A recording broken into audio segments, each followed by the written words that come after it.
टाकतो दोन मिनिटात परिचय देतो. प्रगती आई आणि 2 मिनिट.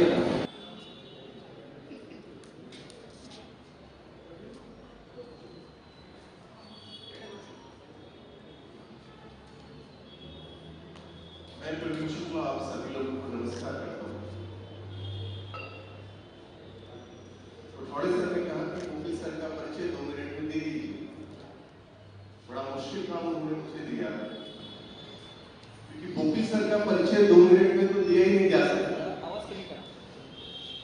लेकिन अब चूंकि कार्यक्रम शुरू करना है, उसकी अपनी मर्यादाएं हैं, तो अनिल गोपी सर जो आप सभी लोग जानते हैं, जो संस्थापक हैं अर्थ क्रांति के, मूलतः वो लातूर के रहने वाले हैं।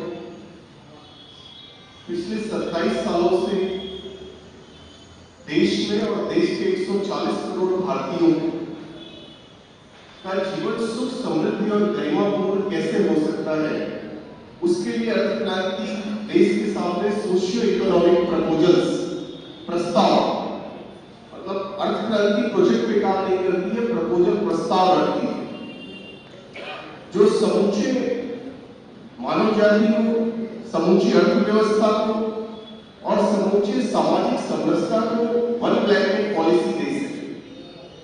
ऐसी पॉलिसी जो पूरे देश के 140 करोड़ भारतीयों को और उसके बाद 850 करोड़ के हमारे पूरी दुनिया की मानवता को एक नई दिशा और दशा दे सके।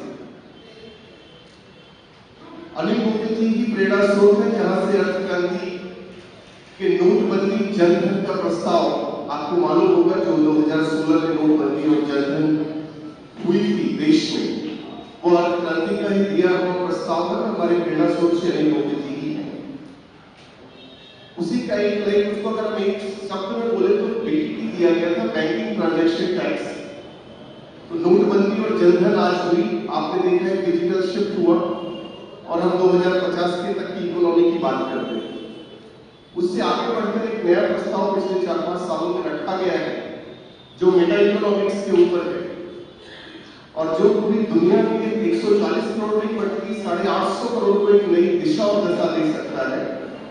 उसकी भी प्रपोजल या प्रस्ताव को देने वाले श्री अनिल गोपी जी ही हैं और उनके ही आशीर्वाद से अर्थ क्रांति जो एक मूवमेंट के तौर पे पूरे देश में काम कर रहे हैं।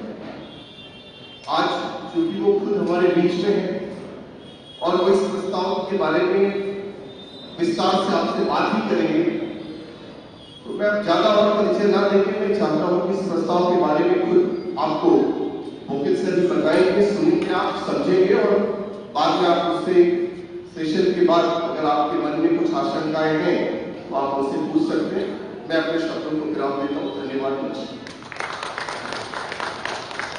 काशी विश्वनाथ शिक्षण संस्थेचे अध्यक्ष डॉक्टर सगरे यांना मी विनंती करतो की त्यांनी त्यांचं पुष्पगुच्छ आणि स्वागत करतात. डॉक्टर सगरे.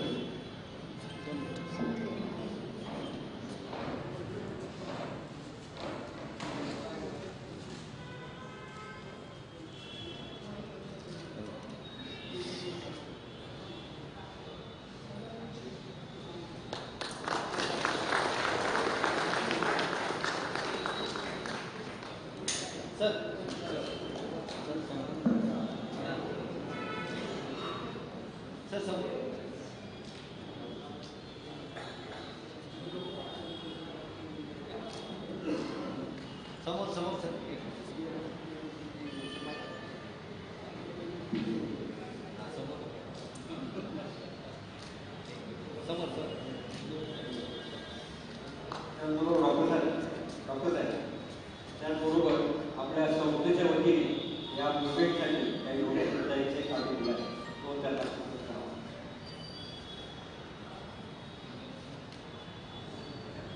आप नाव ठीक आहे.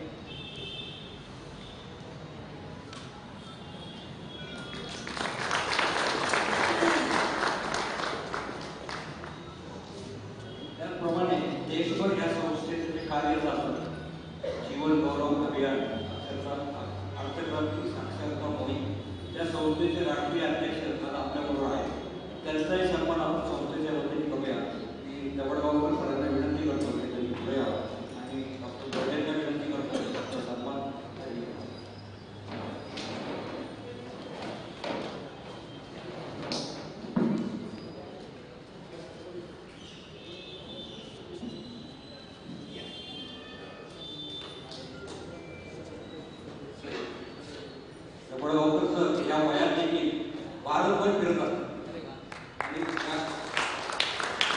हा उत्साह इतका वाटायचा झाला आहे की लातूरमध्ये इतकं सहज आता करत असतात. आम्ही एक दिवस प्रवास केला, समाज नुकते कंपनी नुकते सुरू होतं.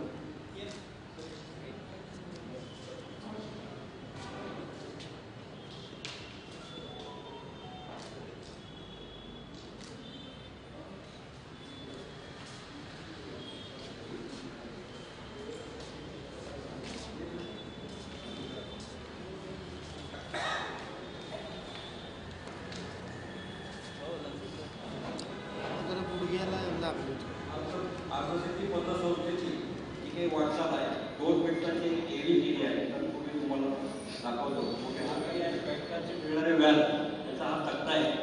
आपण जर विचार केला तर महागाईपेक्षा जर जास्त व्याज मिळालं तर आपण वाढू शकतो किंवा आपण ग्रो होऊ शकतो. बँकांचे घेऊन एक म्हटलं जातं 5 लाखाची सुरक्षा आहे की जी पतसंस्था नाही आहे.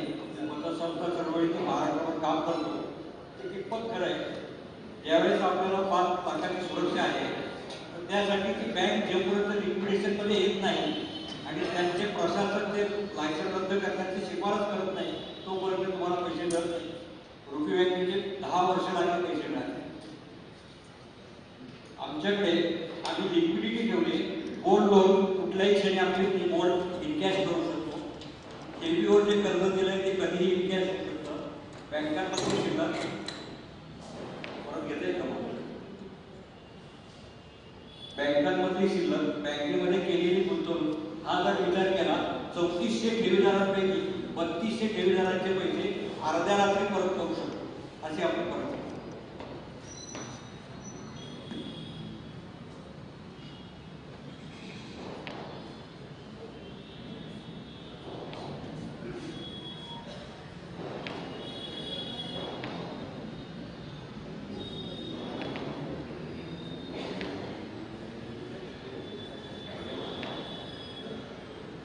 सातत्याने 3 वर्ष दीपस्तंभ पुरस्कार, सुरुवातीला उत्कृष्ट कामगिरी म्हणून, दुसऱ्या वर्षी पुणे जिल्ह्यात पहिला क्रमांक आणि तिसऱ्या वर्षी पश्चिम महाराष्ट्रात पहिला क्रमांक.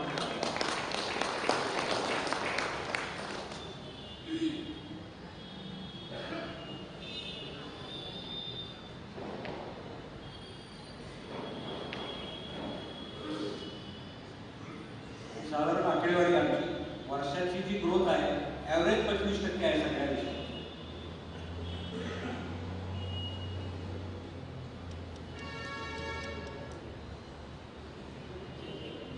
रामोजी फिल्म सिटीमध्ये पश्चिम महाराष्ट्राचा प्रथम क्रमांकाचा पुरस्कार ऑस्कर बँकेचे अध्यक्ष विनीत काळे यांच्या शुभारंभ देण्यात आला होता.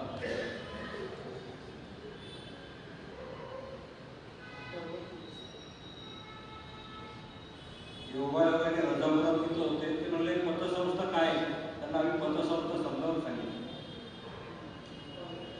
आता पुरस्कार दिला गेला तो एक शानदार सोहळा होता. भाऊबीजेच्या थीमवर तो सोहळा होता. भाऊबीजेच्या पद्धतीने आम्हाला व्यासपीठावर नेलं गेलं आणि तिथं आपला सन्मान झाला पतसंस्था.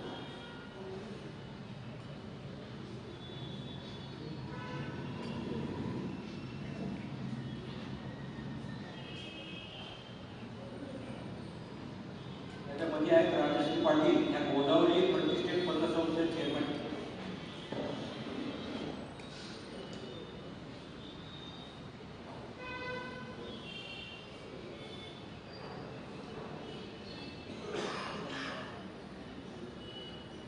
आम्ही ज्या 2 योजना केल्या, एक आहे ज्येष्ठ नागरिकांना 10% व्याज आणि दुसरी आहे पेन्शन वकील खर्च कल्पनेतनं आलेली ती स्कीम आहे. त्या पेन्शनरला पैसे विड्रॉल करायला बँकेत जावं लागतं आणि वय झालं असल्यामुळे प्रत्येक वेळी त्यांची सही हात धरतरतो, सही चुकते आणि सही चुकली की त्यांचा BP वाढतो. तो मॅनेजर सरळ सांगतो तुम्हाला नाही पैसे देता येणार. तर त्यासाठी आम्ही अशी योजना केली की आमच्याकडे सेव्हिंग खातं उघडा, त्या सेव्हिंगवर आम्ही 6% व्याज देऊ आणि महिन्यातनं 2 वेळा तुम्ही फक्त मिस कॉल दिला तर तुमच्या घरी आम्ही तुम्हाला विड्रॉल आणून देऊ. सहीचा विषय राहणार नाही. त्याबरोबर ऑटोमॅटिक ते FDला पैसे 50,000च्या पुढे जातील अशी त्या योजनेत व्यवस्था केली.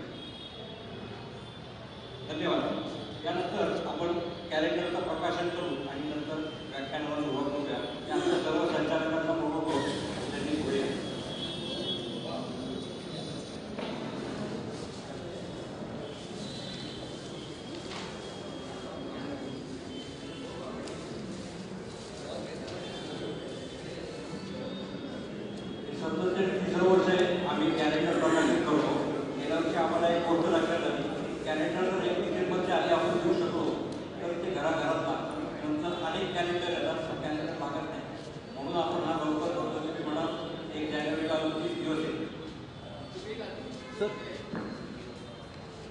सर्वांना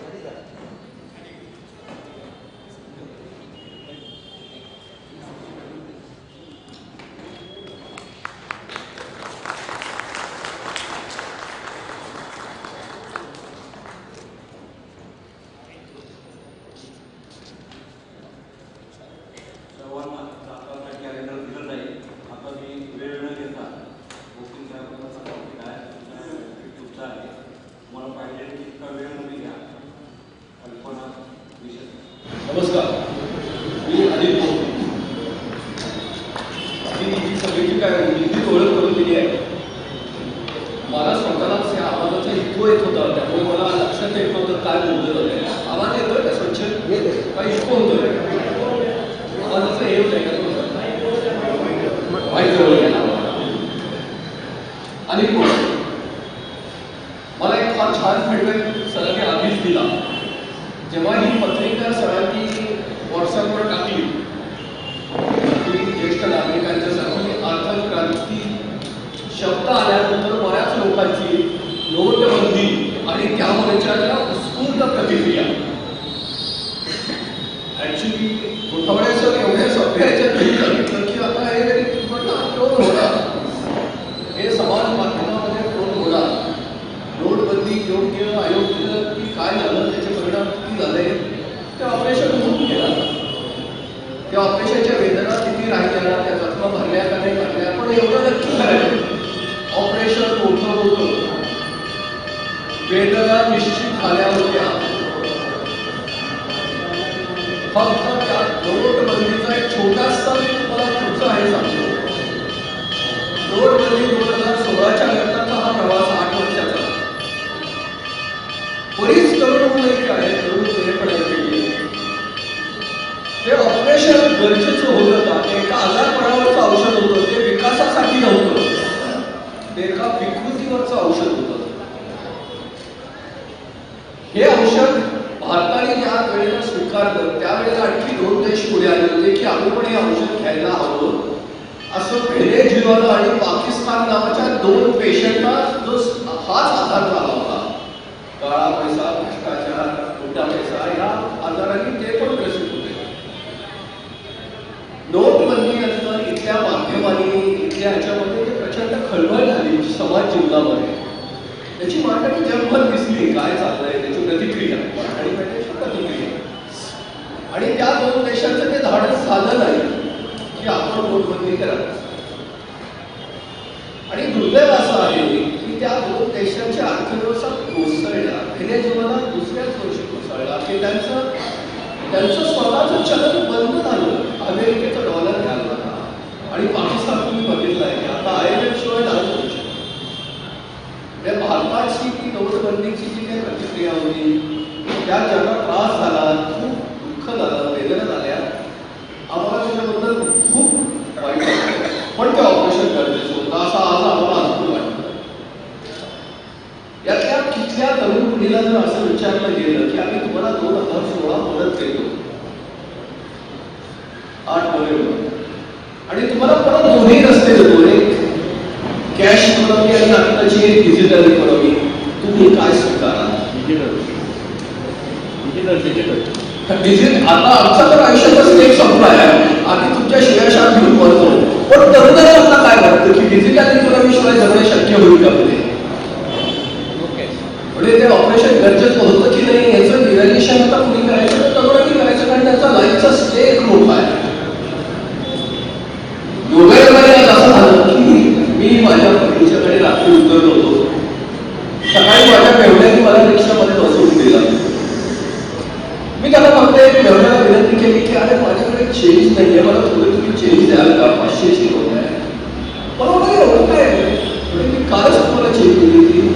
त्याने मला एक सांगितलं की कुठेही चेंज मिळत नाही, सगळ्या ठिकाणी UPI. मला त्याचा पूर्ण अनुभव होता, कारण काल मला फक्त 10 रुपये माझ्याकडे नव्हते. तर मला माझ्याकडे हे थोडं पर्सनल आहे, व्यक्तिगत आहे, पण मी तुम्हाला एक सांगतो की अनिल मोठी नावाचे माणसाचे अकाउंट नाही ज्यांनी कॅश इकॉनॉमीला एवढा प्रचंड विरोध केला, त्याचं बँक अकाउंट नाही. अनिल मोठी त्याच्या आई महिन्याला त्याला 3,500 रुपये खर्चाला देते, ज्याच्या मजेत जगतो. मजे कारण माहिती या सगळ्या मित्रमंडळीचं आहे, या सगळ्या एवढं नाही माहिती कधी खिशात मला जायला लागलं. पण मला हे सांगायचं नाहीये, मला तेव्हा त्या रिक्षावाल्यांच्या समोर माझ्या आणि माझ्या मेहण्याचा एक संवाद झाला. मी म्हणालो मला काही शिल्लक मी काय करू, एवढं काहीच केलं नाही. UPI पेमेंट करून टाकलं आणि म्हणाले रिक्षावाल्याला त्यातले जे काय बस असतील ते तुझं बक्षीस. त्या रिक्षावाल्याला खूप छान वाटलं. तरुण मुसलमान असा छान दाढीचा टोपीचा तो रिक्षावाला. रिक्षात बसल्यानंतर त्यांनी थोडीशी सुरुवात केली. चाचा आपका क्या ख्याल है, बड़े भाई आप कितने अच्छे हैं, ये आपके जो गहरे रिश्ते हैं बिल्कुल इंसानियत है. मुलगा तरुणच होता. बायको आता रिक्षात मी बसलो, रिक्षा दूर बालेवाडीच्या तिकडून पलीकडनं मला रिक्षा घ्यायचं होतं. म्हणून मी त्याच्याशी संवाद सुरू केला आणि नॅचरली तो संवाद आता कालचं जे निवडणुका झाल्या त्याच्यावर तो आलाच. आणि तरुण मुलगा मला छान ओपन झाला बोलायला की काय राजकारणी केलंय, आमचं किती होतं, आता हे काय कळतच नाहीये.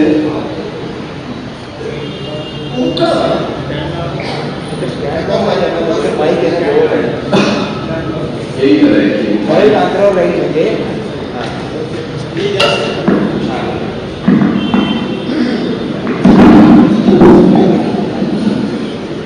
ओके. मी त्याला हे विचारलं की काय राजकारणाबाबत तुम्हाला मुलाचा प्रॉब्लेम वाटतोय तुम्हाला. त्याला लक्षात येणार. तो म्हणाला की किती पैसे करणार, किती खोटा पैसा, किती काळा पैसा, सगळ्या लेखना झाल्यावर विचारलं की याच्यावर उत्तर काय. शांतपणे तो जाती धर्मावरून आलाच. तर आपल्याला सगळ्यांना आता माहिती आहे की जे सगळ्यांनी निवडणुका लढल्या कशाला आल्या, काय राहतील. आता इतके वर्ष संकोचातून जे जाती धर्माचा हेरवायचा सोशल मीडिया जगातलं सगळंच आता माध्यमाला ओपन आहे. आता ट्रान्सपरन्सीला पर्याय नाही, पारदर्शकतेला आता पर्याय नाही. पण त्याकडे सुद्धा छान गीत आणि अल्पसंख्या असल्यामुळे ती वेदना होतीच की आमच्या काय मताला किंमत आहे सगळं. मी त्याला बरं शांत विचारलं की हे घडणार, राजकारण काळ्या पैशावर चालणार.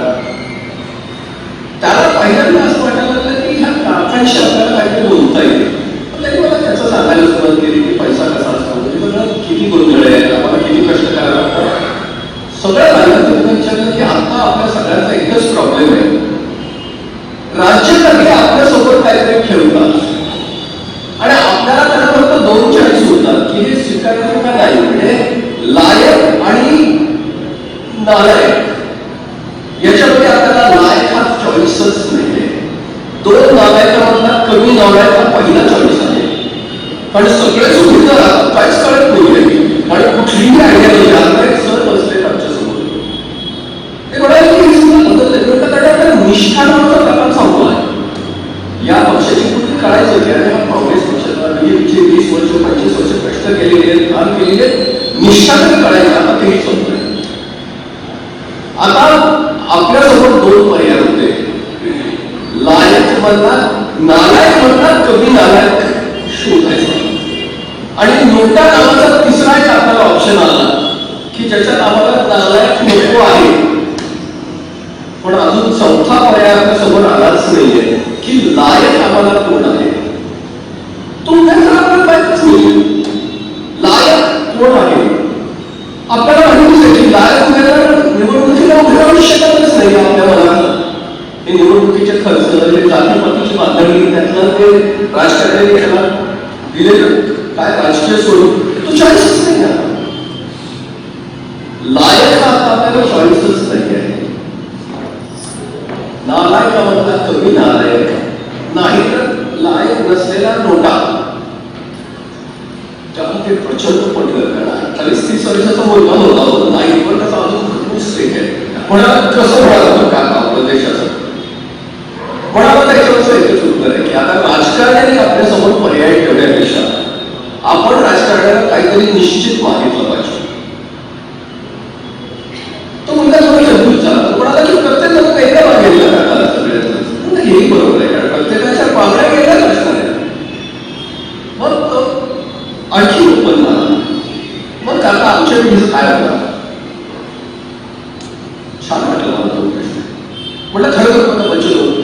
पुढच्या पिढीचा आता आम्ही जे आहोत, ज्याला ज्येष्ठ नागरिक असं म्हणतात, आमची आता ती जिम्मेदारी आहे. त्यालाही आश्चर्य वाटलं, आता तुम्ही वाजले तर आमच्यासाठी काय करू शकता. पण तुम्ही सांगितलं की म्हातारी असली की त्याची माणूस म्हणून हे समजलेली आहे. आमची प्रतिभा तुमच्यापेक्षा कमी आहे, तरुणांच्या पेक्षा टॅलेंट आमचं कमी आहे. आमच्याकडे कॉम्प्युटर आणि आर्टिफिशियल इंटेलिजन्स आणि त्याचे इंटिग्रेशन त्यावर काय माहिती आहे. पण आमचा अनुभव याची किंमत तुम्हाला काहीच माहित नाहीये की आम्ही बदलूच शकतो. हे येणारं जग तुमच्या तरुणांसाठी आम्हीच सुरक्षित करू शकतो. इंटरेस्ट वाटा जवळपास 7 ते 8 किलोमीटरचा तो रिक्षाचा प्रवास आहे. त्या संवादात मी त्याच्याशी काय बोलतो ते थोडंसं तुम्हाला आधी ते मिळणारच नाही. पण त्या संवादाचा शेवट जेव्हा आमच्या त्या ऑफिसच्या तिथे रिक्षा पोहोचली, त्या मुलाने इतकं छान विचारलं, काका मग चहा पिऊत का? ज्याच्यापासून मी काका कधी झालो मलाच कळलं आणि मला कॉलेज छान. मग त्याला मी भेटा म्हणून सुरुवात केली. मला म्हणाला की काका तुम्हाला पुराण कसं माहिती आहे, मग तुम्हाला हे कसं माहिती आहे की काय. आम्ही म्हातारे झालो ना, त्या अनुभवातून झालो ना. आम्ही सुद्धा तुमच्यासारख्या कच्च्या कैऱ्या कधीतरी होतोच. आम्ही पण आंबट होतो, खट्टे कधी कच्ची कैरी आंबटच असायला लागली ना. पण निसर्गाच्या एका छान इव्होल्युशनच्या प्रक्रियेमध्ये त्या कैरीला कधीतरी वाट लागला आणि कधीतरी पिकली आणि तो आंबट कैरी कधीतरी गोड होऊन गेली. कालवाडमध्ये न टाकता इव्होल्युशन. आज म्हणणं आपण नक्की तुम्हाला सांगतो की आम्ही तुमच्या पिढीसाठी काय करू शकतो. तुम्ही तरुण मुलांना अशा कॉम्पिटन्सीची आणि स्पर्धेच्या जगात जगायला लागलेला आहे की तुम्हाला स्पर्धेशिवाय दुसरं काहीच करता येणार नाही.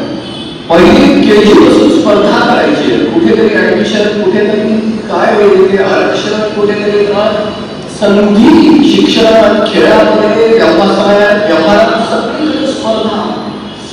आता त्या स्पर्धेचे नियम जागतिकीकरणात इतके बदलले. ही स्पर्धा त्याचे जे नीती नियम आहेत, नीती आणि नियम सगळं सोडून पार गेले आणि त्याच्या युद्धाच्या ह्याच्यावर गेले की ज्याच्यात सगळं क्षम्य आहे. युद्धात आणि प्रेमात कुठलेही नियोजन नसलेली स्पर्धा केजीच्या मुलापासून. आई बाप पळताय छोटे छोटे पिल्लाला घेऊन वेगळ्या ट्युशनसाठी, वेगळ्या कसले त्याचे स्किल्स आहेत, क्लासेस आहेत. पण स्पर्धेत आपलं रूप मागे पडू नये म्हणून मी त्याला तेव्हा सांगितलं, मित्रा तू मला म्हणाला की माझी दाढी, माझी टोपी तुम्हाला काही खटकली नाही. म्हणजे का खटकलं नाही, तू माझं पिल्लू आहेस. त्याला ते पहिल्यांदा शिकवेला त्याला ते नाटकी वाटायला लागलं.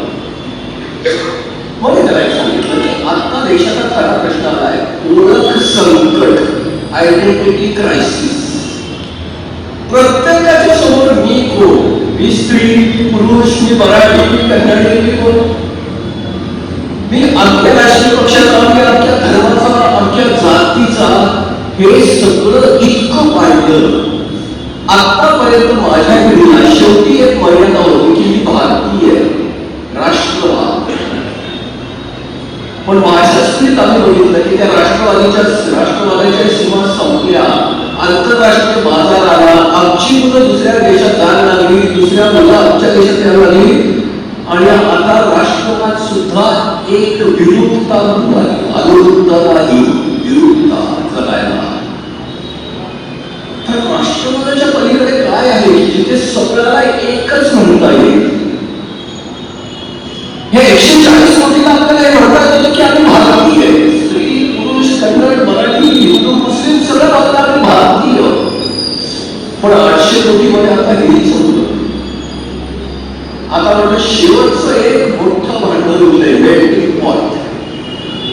आणि त्याच्यामध्ये आपल्याला 100% प्रत्येकाला ओळख मिळणार आहे. ती आहे मानवता. अमेरिकन माणसाला स्वीकारायला लागणार आहे आपण माणूस व्यक्तीला.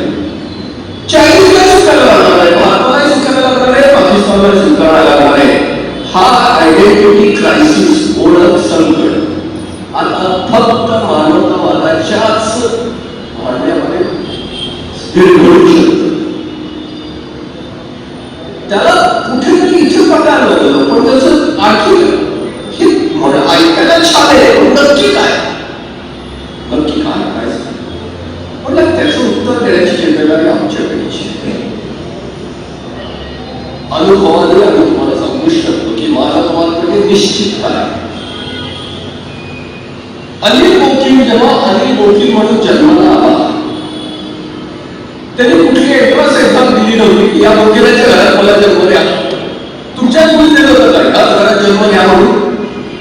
काही कॅपिटेशन दिली होती काय? हे डोनेशन दिलंय म्हणून मला ह्या कॉलेजला ऍडमिशन मिळालं असं तुम्ही केलं होतं? कुणीतरी सांगितलं होतं की मला पुरुषाचाच जन्म पाहिजे, स्त्रीचाच पाहिजे. चॉईस कोणी जन्माला आला त्याच्यामध्ये? कोण आले जन्माला? स्वतःच्या चॉईसनी. मी कर्मबंधाची भाषा करत नाही, कटकेच्या कालाची एका विचार सेक्रेटरीची मागणी. पण इथे जन्म आपण घेतला या घरामध्ये, किती जण आपल्या चॉईसनी या घरात आणि या आत्ताच्या ह्याच्यात जन्माला आले? कोणीच नाही. जो जन्म मुळात हातात नाही, ज्याचं 100% पॉसिबिलिटी आहे, शक्यता ॲबॉर्शन करता येतं. जन्माचं ॲबॉर्शन करता येतं म्हणजे आपण जन्माला पण ती जन्माची ओळख मरेपर्यंत तीच.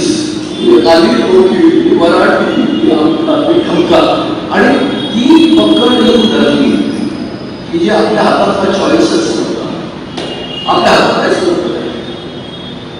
त्याच्यात पण किती उष्णता, मी हिंदू तो मुसलमान. अरे तो हिंदू मुसलमान माहित नाही का सगळं झालं, जे हातातच नाहीये त्या गोष्टीला आपण पकडून घेऊ. त्याची मरेपर्यंत आपण फक्त तीच ठेवली. जशी एसटी स्टँडमध्ये बस निघाली आणि या बसच्या नेटलेटवर फक्त पुढे गेले, त्या बसचा नक्की उपयोग कुणाला? ती जागा कुठली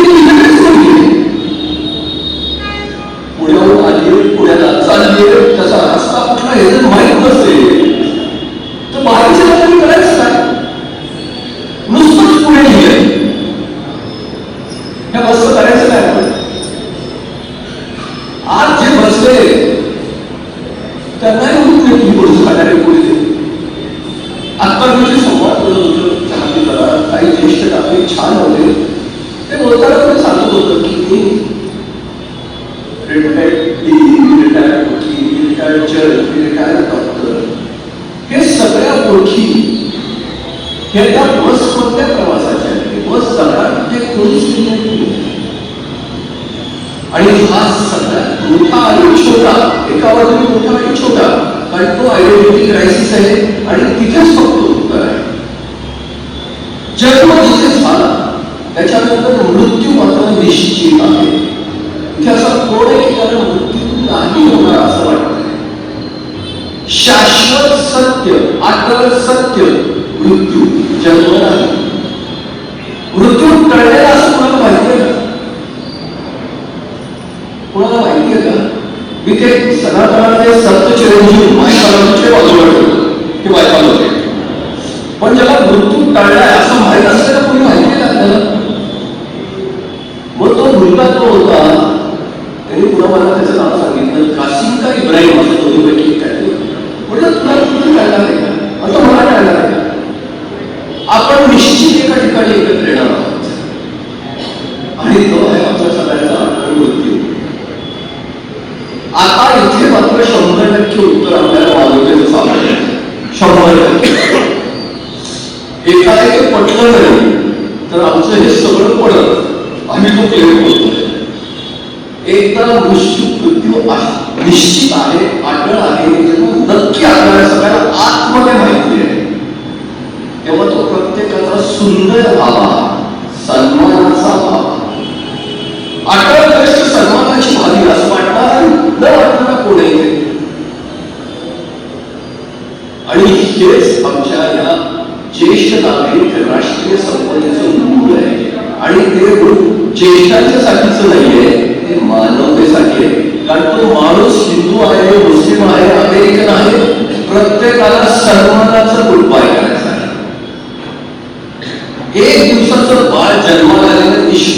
अजून त्याला कुठला हेतूच तयार नाही झाला, त्याला फक्त भूक माहितीये आणि भूक झाल्यावर रडायचं माहिती नाही, त्याला आईचं माहित नाही. त्या आईचं प्रेम त्याला ओढून घेते. एक दिवसाच्या निष्पाप बाळाला फक्त भूक माहितीये. तशा आमच्या 60च्या वरच्या आता सगळ्याला आता फक्त आम्हाला हवं काय, सन्मान आणि प्रेम, आपुलकी, रक्ताच्या नात्याची, ह्याच्याशिवाय खरंच काय. त्या बाळाची गरज भूक आहे, आमची गरज आपुलकी आहे. आमच्या गाड्या आता इतक्या वापरल्या गेल्या आहेत की त्या सर्व्हिस स्टेशनचं नाव वेगळे केलेलं आहे. त्याचं क्लिनिक झालंय, त्याचं क्लिनिक झालंय, इंजिन डाऊन झालंय, काय झालंय, फक्त 7 वर्षाचा प्रवास होता. आता बघा, मी सायकलमध्ये जाताना फक्त प्रेमाने रस्त्यावर असं कुठेतरी टाकून होतो आणि कुणाला पण आवडायचं. हेच फक्त आता मानवता आहे. जिथे अडचण आहे मृत्यू, जीवाची संख्या काय सन्मानाचीच व्हायला पाहिजे, ती 140 कोटीची नाही, 800 कोटीची, 810 कोटीची. आपण एकाच समुद्राचे थेंब आहोत. आता इथे आमचं खरं अर्थशास्त्र आणि अर्थशास्त्राचे लोक आहेत. आम्हाला धर्माचं आणि काय कळतच नाही. अर्थशास्त्र जे दूर आपल्या सनातन किंवा भारतीय विचार संस्कृतीची जी आहे, भारतीय विचार, अर्थशास्त्राच्या 2 दिशा आहेत. त्यातली एक दिशा व्यक्तीकडे जाते. व्यक्ती म्हणजे पर्सनॅलिटी. त्या व्यक्तीच्या दिशेकडे जे जातं अर्थशास्त्र, त्याला स्वार्थ असं म्हणतात. स्वार्थ, त्यातला स्वी म्हणजे मी आणि अर्थ म्हणजे माझं. मी आणि माझ्यामध्ये प्रचंड फरक आहे. माझे डोळे, माझी बुद्धी, माझे कान ते मी नाही. माझी बायको, माझं मूल, माझी गाडी ते मी नाही. माझं घर मी नाही. मी वेगळाच. तो मी आहे त्याचा कॉन्शियस, त्याचं चैतन्य. एका चैतन्याचे आपण सगळे थेंब आहेत. एका समुद्राचे हे सगळे थेंब आहेत. पण माझं मात्र प्रत्येकाचं वेगळं आहे. माझा मुलगा, त्याचा मुलगा वेगळा. मी इथे बसलोय, कोणीतरी सांगितलं अरे लहान मुलाला चालताना त्याला ऍक्सिडेंट झालाय, सायकलवर त्याला कोणीतरी ठोकलंय. मला इतकं भय पडतं, अरे खूप लागलंय का त्याला. हल्ली काय लोक चालवतात, आई बापाला काळजीच नाहीये, मुलाला कशाला पटवतात. गर्दी किती झाली, जगाच्या करतोय माझ्या तक्रारी सगळ्यात. पण कोणीतरी मला हळूच सांगता अरे तुझा मुलगा पडलाय. मी त्या भांडणीच पडला, आधी सगळं सोडून पळायला की त्याला कसं वाचव पाहिजे. पहिलं की त्याला किती लागलं. डॉक्टरच्या सोबत विचारायचा उभे लागतो, काय करायचं ते कळत. पण ती माझं ना, मी त्याचा प्रत्येकाचा एकच आहे, तो वेगळा आहे. तो आपला सगळ्याचा कॉन्शियसनेस. आणि माझं जे आहे ते अर्थशास्त्र. माझे डोळे, माझे कान हे मी नाही. याला स्वार्थ किंवा आधुनिक अर्थशास्त्रामध्ये मायक्रो इकॉनॉमिक्स असं म्हणतात, जे व्यक्तीकडे जातं. आणि जी दुसरी दिशा आहे व्यक्तीच्या एक्झॅक्टिव्हिटी, त्याला म्हणतात मानवतेकडे, ह्युमॅनिटी, पर्सनॅलिटी टू ह्युमॅनिटी, मानवता. त्याला आपल्या मराठीमध्ये परमार्थ असा शब्द आहे. परमार्थ. दुर्दैवाने परमार्थ आपल्याला अध्यात्माचं वाटतं, त्याचे भांडवल आहे. आपला अनुभवच नाही परमार्थाचा. अध्यात्म ते अर्थशास्त्र आहे. परमार्थ, परमार्थ, सर्वोच्च अर्थशास्त्र म्हणजे परमार्थ, ह्युमॅनिटी, मानवता, ज्याच्यामध्ये 800 कोटीचा स्वार्थ सामावला आहे. एखादा जरी स्वार्थ नसेल तो परमार्थ होऊ शकत नाही. स्वार्थ सोडला की संन्यास, तो धर्माचा प्रवास सुरू झाला, अर्थाचा सापडला. अर्थ सोडला की कॉन्शियसनेसचा प्रवास म्हणजे नसतो. आपण सगळे एकाच कॉन्शियस आहोत. आत्ताच्या आयडेंटिटी क्रायसिसचं एक परिपूर्ण उत्तर आहे परमार्थ, ज्याच्यामध्ये सगळ्याचा स्वार्थ सामावला जाईल 100%. इथे तरुण पिढी पण आहे. मी आता काही गोष्टी त्यांच्याशी शेअर करेन की तुम्ही यांना सामोरे आलं तर तुम्ही मला सांगा. आम्ही ज्येष्ठ नागरिक आम्ही नक्की काय आणि आमची नक्की ताकद काय. आम्हाला आपुलकी हवी आहे, सहानुभूती नको किंवा नकोच नको. का नको हे तुम्ही सांगतो आणि तुम्हाला ते पटायला हवं. मी एक रस्त्यावरचा भिकारी आहे समजू आणि दुसरा मी आहे तो मुकेश अंबानी आहे. दोन्ही मीच आहे. पण मी दोन्ही 60 वर्ष बसवतो. मी रस्त्यावरचा भिकारी सुद्धा या देशातले कंझम्पशन टॅक्स उपभोगावर दिले केले. मी बिस्किटचा पुरा विक्रीच्या पैशात घेतला तरी मी जीएसटी दिलाय की नाही त्याच्यावर उपभोगायचं का नाही.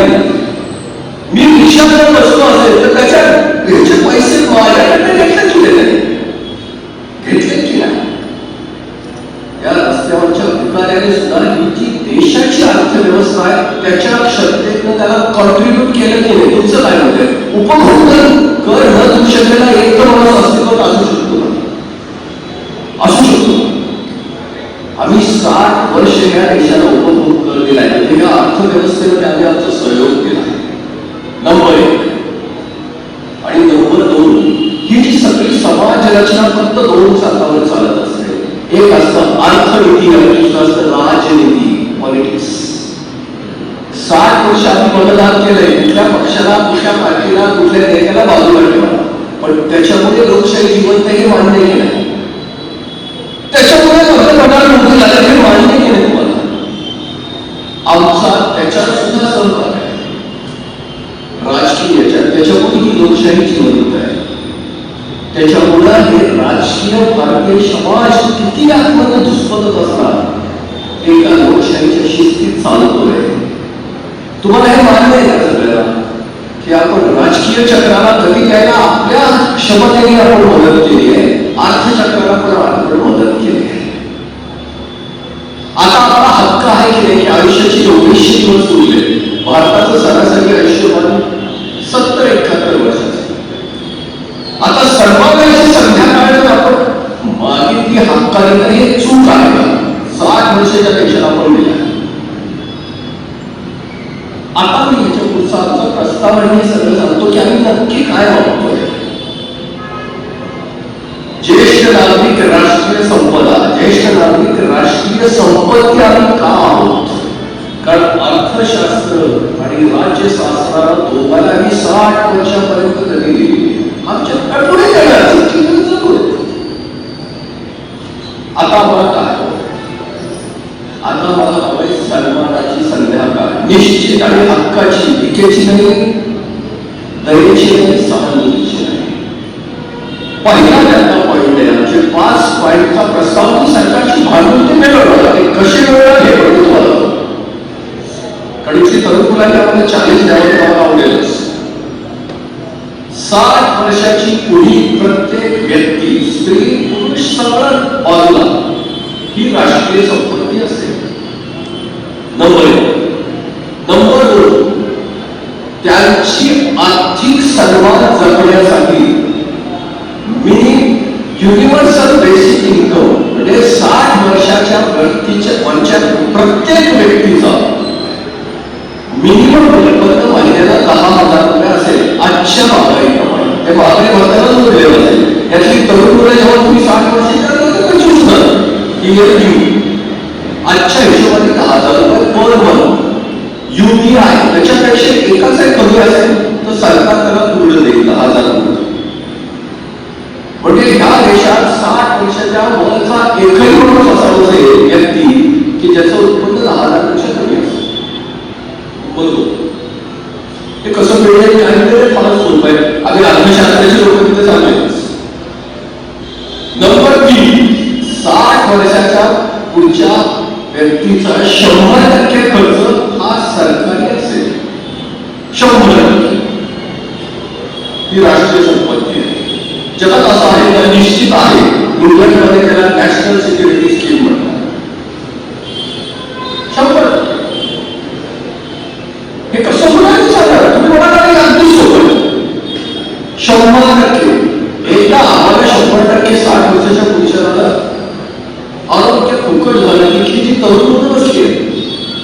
तुमचे इन्शुरन्सचे हप्ते एकदम संपतात, कारण तुम्हाला 7 वर्षाच्या नंतरचा खर्च म्हणून आता तुमच्याकडे इन्शुरन्स देशातनं पैसे काढून घ्यायला लागले. त्याच्यामुळे तुम्हाला वर्तमानात जगता येत नाही. 60 वर्षानंतर तुम्हाला आरोग्य मोकळं झालं म्हणजे तुमच्या भविष्यकाळच्या काळजात संपेल. आई बापाचे आधार पण सगळ्यात करणार आहे. आजच्या तरुण पिढीचं सगळ्यात मोठा त्रास किंवा मोठं दुःख असेल एकीकडे आई बापाची दवाई, कारण त्यांचा आजार आणि दुसरं त्यांच्या पोराची पढाई, शिक्षण.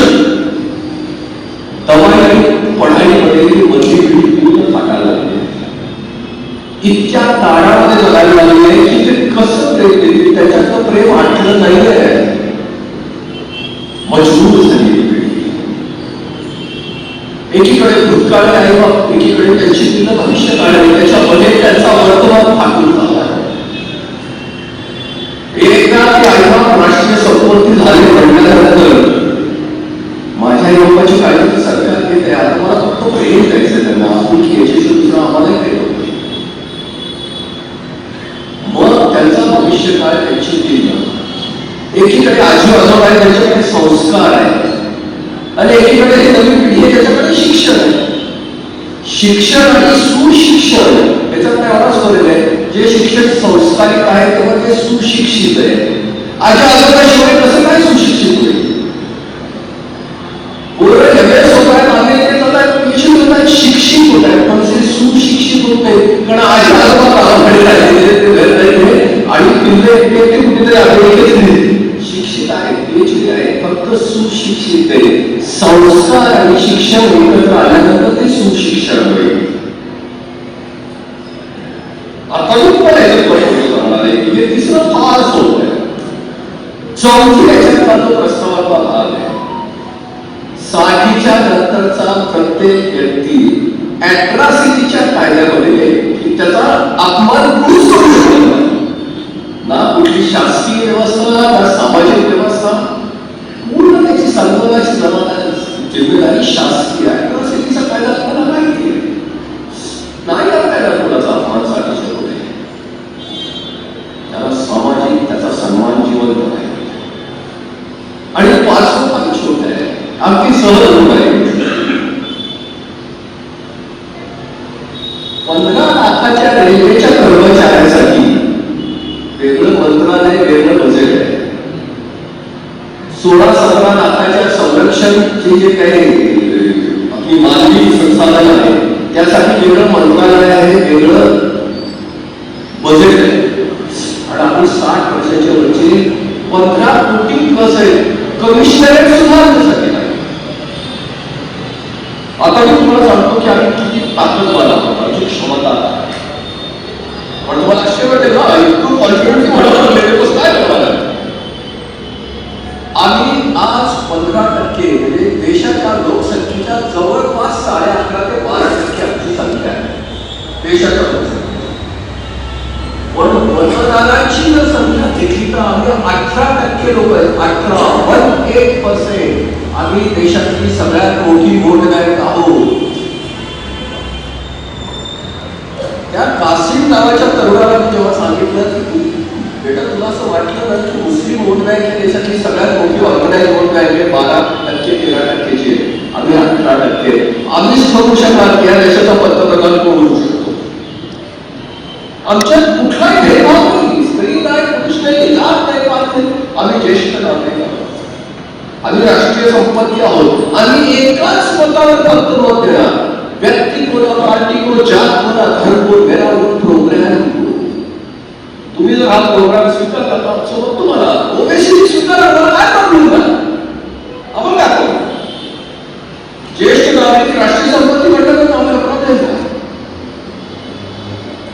आम्ही काय मागतोय सरकारला. आणि ही वोट बँकेची ताकद तुम्ही बघितलं ना, ते लाडकी बहिणा, लाडकी बहीण आलं की पर्सेंटेज 6%. पण एक खरं सांगतो का, झाडाच्या मुळाशी पाणी घातलं ते पानापर्यंत जातं, पानावर घातलेलं पाणी वरच्यावर उडून जातं. आजी आजोबाला जर दिलं ते नातोबापर्यंत जाणारच. पण त्या तरुण मुलाला, त्या बहिणीला दिलं की ते मुलाकडे जायला अशी शक्यता आहे. तुमचं काय करायचं? आजी आजोबा तर पैसा नक्की नाही जर त्याला आरोग्य सुखी झालं. इथल्या तरुण मुलांना आम्ही तुमच्यासारखे होतो, आम्ही जिभेसाठी खूप काय मजा केली, खूप काय खाल्लं, शेण सोडून. पण आता तुम्हाला सांगू, आता असं नाही आलंय की आता जिभेसाठी खाताच येत नाही, कारण ब्लड प्रेशर आहे, शुगर आहे, आता पोटासाठी व्यवस्थित खायला लागतं. आता आमची कुठलीही अशी नाही की जे निसर्गाच्या विरुद्ध आहे. आम्ही निसर्गाला बरोबर जोडू शकतो, कारण त्याला आम्हाला झाड सोडायचं हे त्याला कळतच असतं. आम्ही निसर्गाला फक्त आता बरोबर जोडू शकतो. किती काय वाटलं डॉक्टरने सांगितलं की हे चालणारच नाही, फिनिश. त्या झाडाच्या मुलाला पाणी घातलं की ते पाण्यापर्यंत जाणार नसलं. त्या आजी आजोबाचं नाही, त्या आजीचं त्या नातीचं नातं इतकं सुंदर होईल, तिथून संस्कार मिळतील, बाहेरचं जग शिक्षण देईल, तिथलं स्कूल शिक्षण. बाहेर हे आहेच की आपल्याला सगळ्यांना हा व्यवहाराचा अनुभव आहेच की त्या आईला प्रेमाने चारा घालतात जी दूध देते. दूध कमी व्हायला लागलं की चाका कसा कमी होतो हे कळत नाही. दूध संपलं की गाईला सोडून दिलं, माझी आई क्षमता काय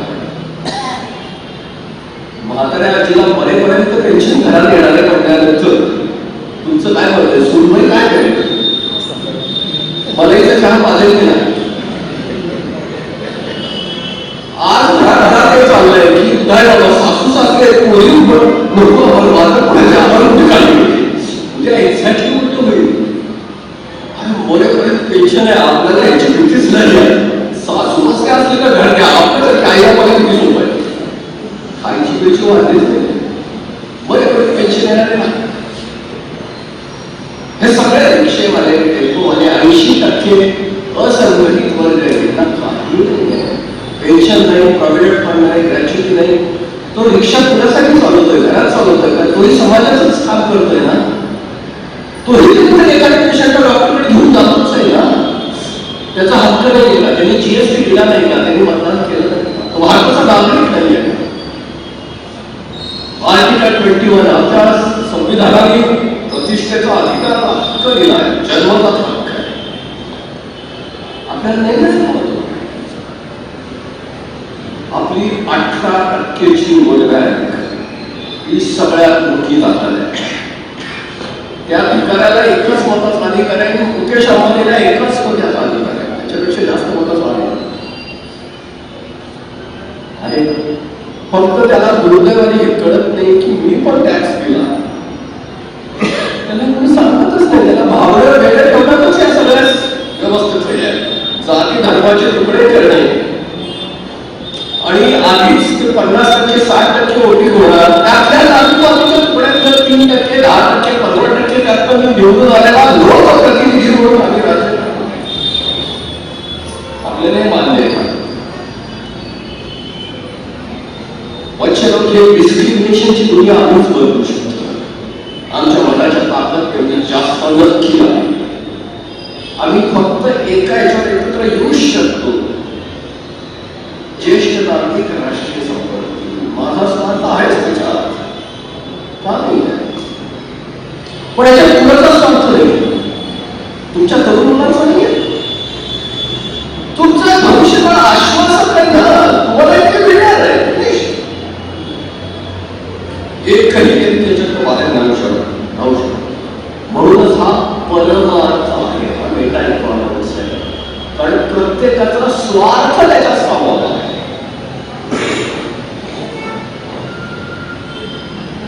पटतंय का? नरेंद्र मोदी असतील, नेतृत्व करून गेलेला तो कोण विदाऊट इब्राहिम असेल, दोघांना शेवटी सन्मानाचा संध्याकाळ हल्ली की नाही. साधूला इतकीच हवी आहे, माफियाला इतकीच हवी आहे, गुंडाला इतकीच हवी आहे. कुणाला नको आहे? आता हा मी प्रश्न विचारतो. सन्मानाची संध्याकाळ सुबुद्ध वेड्या माणसाबद्दल बोलत नाही, कारण ती निसर्गाचा केंद्र आहे, निसर्ग केंद्र. पण सन्मानाची संध्याकाळ नक्की कुणाला नको आहे? आर्थिक आणि सामाजिक हक्क, मी सुरक्षा शब्द वापरत नाही, सन्मान कुणाला नको आहे? आणि इथे मात्र आपण सगळे भारतीयच नाही तर आपण जगातला मानवतावाद एका वाक्यमध्ये विरघळू शकतो. राष्ट्रवादापेक्षा मोठं जे आपल्याला म्हणणं आहे तो मानवतावाद. आणि इथेच युद्धाकडनं युद्धाकडे भारताने फक्त बुद्ध निघायला युद्ध दिलंच नाही. आपल्याला बुद्ध माहिती आहे, आपल्याला आपल्या आर्मी मध्ये हा पैसा जेव्हा ज्येष्ठ नागरिकांच्या मानधनाचा सन्मान धनाच्या महिन्याचा पैसा खेड्यापाड्यात जेव्हा फिरायला लागले. आज खेड्यापाड्यात तरुण मुली इतके काय लागले शहरात पैसा कमवायसाठी. इथून परदेशी राहता लागली पैसा कमवण्यासाठी. त्यातलं परिवार विस्कटताय, न्यूट्रिलायझेशन व्हायला लागलंय. पैसा खेड्यापाड्यात पोहोचला की परिवार आणखी पक्का होईल. आजी आजोबाचं नातवंडाचं नातं आणखी छान होईल. मॉडरेशन संपलंय, आता फक्त प्रेम राहिलंय. काय एक्सचेंज आहे आता. आणि हे घडणारी पुढचं जे आहे आर्टिफिशियल इंटेलिजन्स, माणूस जास्तीत जास्त यांत्रिक होत चाललाय. याचं यांत्रिकीकरण मानवताशिवाय संपणार नाही. यंत्राने माणसाला मदत करायची म्हणून यंत्र विकसित झाली. सगळ्यांचं माझं बोलणं झालं तेव्हा सर्व म्हणाले तंत्रज्ञान वाईट नाही म्हणलं ते निश्चित वाईट नाहीये. पण ज्या दिवशी ते माणसाचा मालक व्हायचा प्रयत्न करेल त्याच्या इतकं घातक काही नसेल. आज हे आर्टिफिशियल इंटेलिजन्स कृत्रिम बुद्धिमत्ता ही तरुणाच्या हातचा जॉब काढणारे त्यांना माहित नाहीये. ते आता एआयचे टूल बरोबर आहे ते सगळं तयार झाल्यानंतर जॉब जाणार निश्चित झाला. इलॉन मस्क सारखी मोठी लोक सांगतात आमच्याकडे उत्तर नाही आहे. ह्या तंत्रज्ञानाचं 1% लोकांच्या हातामध्ये 45% राष्ट्रीय संपत्ती अडवली. त्या पिरामिडच्या 10% लोकांच्याकडे 75% राष्ट्रीय संपत्ती आहे. आणि खालून 50% आहे त्यांच्याकडे 3% संपत्ती आहे. 3% कसं जगायचं माणूस म्हणून. याचं वितरण करायचं कसं.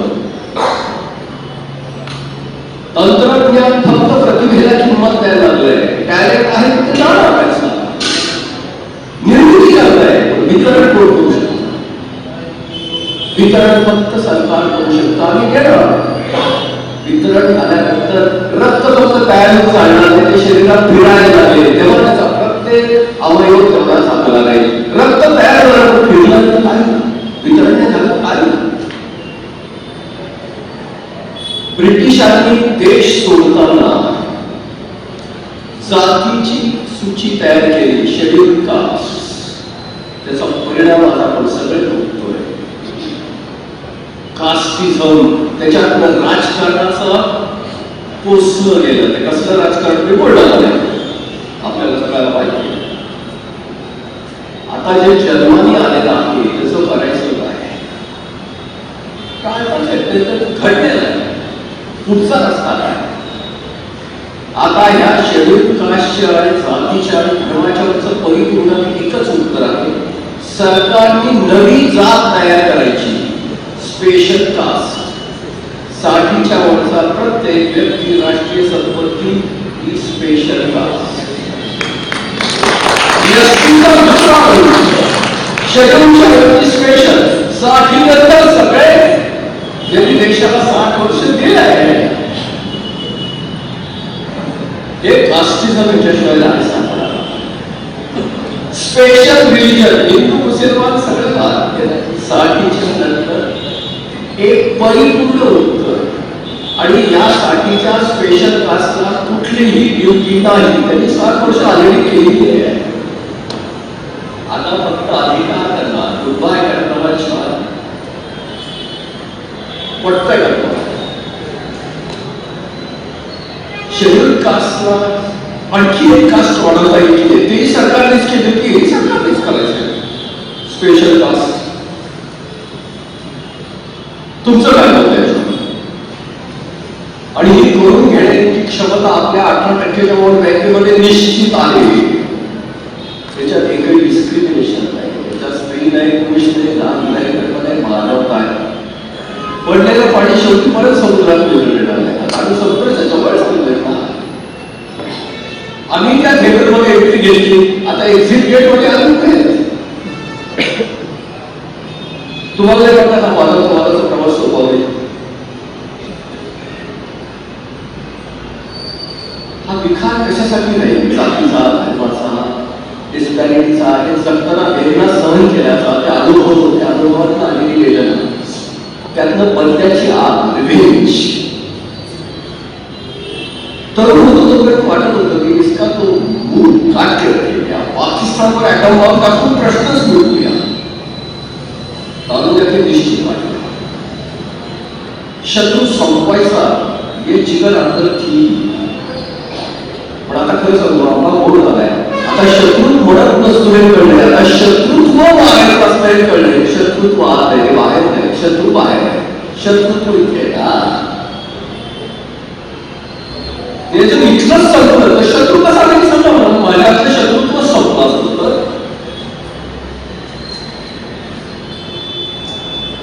आज चायनीज असेल, पाकिस्तानी असेल, ते नाटक मला माझ्याच नाटकाचं दिसतं. किती खेळ अरे उसको मार के क्या करेगा, गलती तो पड़ोसी है ना, ये तो मासूम है ना. ते निष्पाप पडचे होतं. मला ते आवडतं गाणं आहे. इतनी शक्ति हमें देना लाता मन का विश्वास कमजोर होगा. हम पूछे हमें क्या मिला है, हम ये सोचे कि किया क्या है. हम आता आम्ही त्या वयाच्या नक्की स्टेजवर कोणी चुनरमा आत किंवा मोडी माया हे माया जाल. वो दुनिया बोले बाबू का दर, ये दुनिया ससुराल, जाके बाबू से गजरे मिलाऊं कैसे, रजाऊं कैसे. त्या बापाच्याकडे पडत जाताना इतकं डाग पडलेला चुनरी घेऊन त्याच्याकडे काय जाऊ. त्याने तर इतकं स्वच्छ दिलं होतं एक दिवसाचं बाळ ज्याच्यावर एक डाग होता.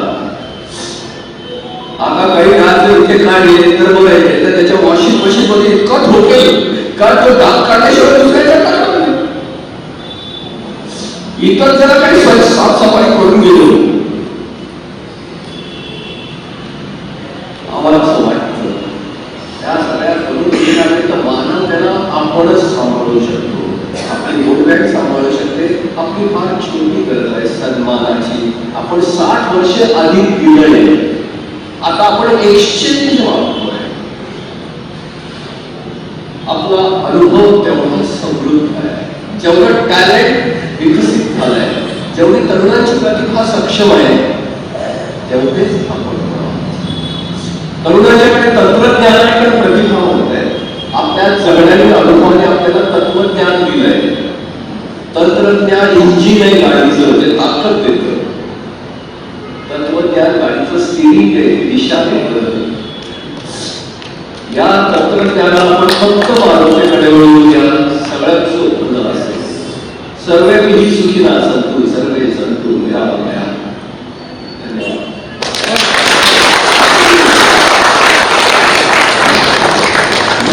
वाक्य माझ्या डोक्यासारखं बसते. युद्धा करून तुमच्या सकाळी उठल्यापासून संध्याकाळी झोपेपर्यंत 18 वयापासून 60 पर्यंत प्रत्येक घडीवर टॅक्स भरत असतो. आणि 60 नंतर आपल्याला बघणारा कोणी नसतो. एक उत्तम मार्ग त्यांनी दिला. मला वाटतं ह्याच्या पाठीमागे आपण सगळ्यांनी राहिले पाहिजे. आणि मला असं वाटतं की सगळ्यांनी हात वर करून या मोहिमेला पाठीमागे ओके का तुमच्या बरोबर ठिकठिकाणी या योजनेचा प्रसार करू. मी आता यवतमाळकर सरांना आभार प्रदर्शन करायला सांगतो. यानंतर सगळ्यांची अल्पपानाची व्यवस्था बाहेर केली. प्रत्येकाला दिव्यदर्शिका दिव्यदर्शिका छोटी बॅग केली. धन्यवाद.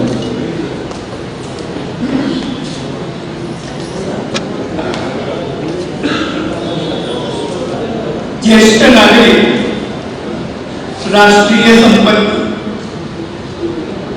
या प्रस्तावाचे जनक श्री अनिल गोटी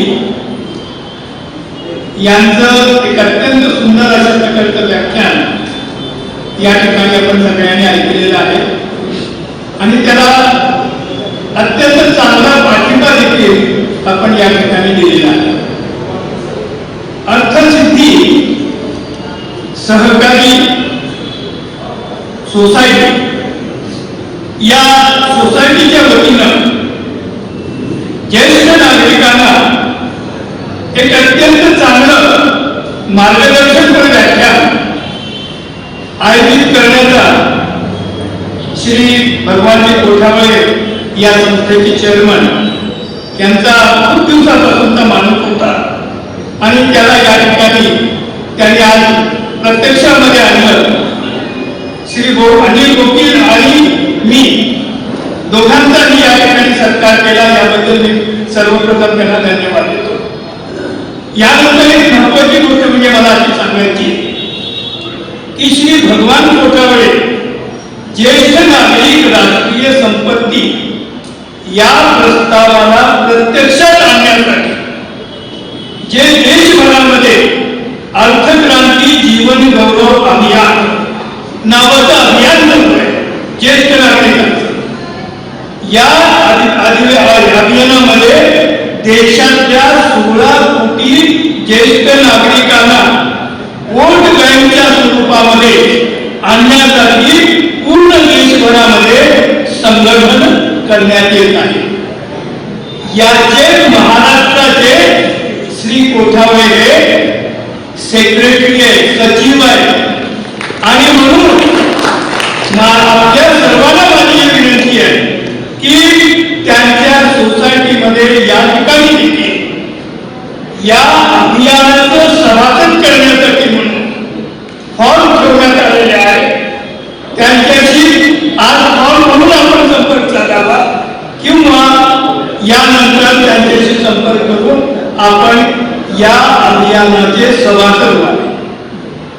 त्याचप्रमाणे या अभियानामध्ये जर तुम्हाला सक्रिय भाग घ्यायचा नुसतं सभासद होण्यापेक्षा तर सक्रिय सभासद होण्यासाठी आपल्याला मी या ठिकाणी आपलं स्वागत करतो. त्याचबरोबर याच्यासाठी अभियानासाठी एक जानेवारी महिन्यामध्ये हुबळीला एक राष्ट्रीय अधिवेशन होणार आहे.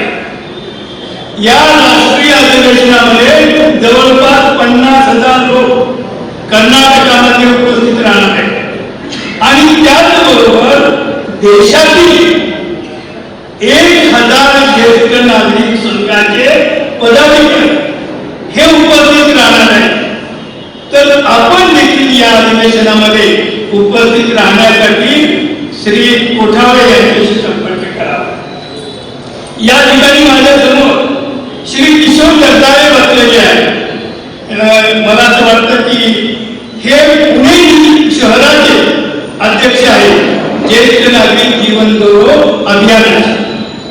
त्याचप्रमाणे या संस्थेचे सचिव श्री श्रीकांत तोडकर हे देखील इथल्या जिल्ह्याच्या कमिटीवर असून ते सचिव म्हणून काम करत आहेत आणि आमच्या जवळ इतर रुद्रजी आहेत हेही पुणे शहराचे सचिव म्हणून जॉईंट सेक्रेटरी म्हणून काम करत आहेत.